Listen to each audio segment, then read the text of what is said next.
85 years old. He was an old man. Hallelujah. Amen. But I thank God because salvation does not allow us, does not allow our bodies to become weak. Hallelujah. Amen. Salvation of the Lord inafanya miili yetu iwe na nguvu. Kisha mzee karibu na wewe mwambie wokovu hauturuhusu kuzeeka kimwili. Wokovu hauturuhusu wokovu kama unaendelea na kukua ndani yetu. Hata mtu wa nje atakuwa na nguvu. The Bible says, Caleb is speaking now. He's speaking to Moses.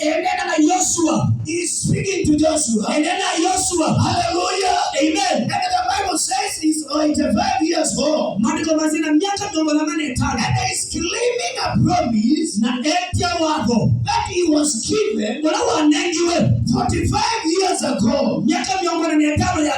Hallelujah. Amen. Mwambia mtu anaitisha, huyu anaitisha haki yake aliyoahidiwa 45 years ago. Lakini anakumbuka.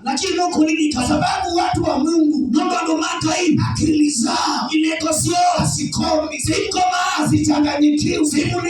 Hata miaka ikisonga, Roho Mtakatifu aliye ndani yetu hasongi na hakui.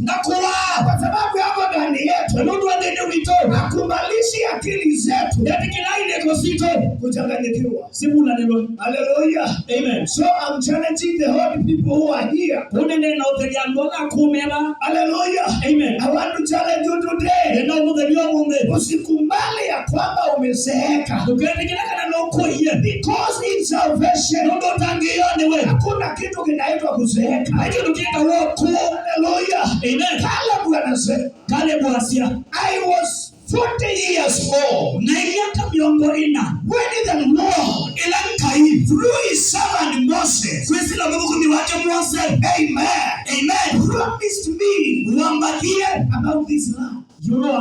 And now we are on this land. And he's telling Joshua, I pray now, I request you now to give unto me, hallelujah, Amen. this land that you promised me. Amen. Hallelujah. Amen.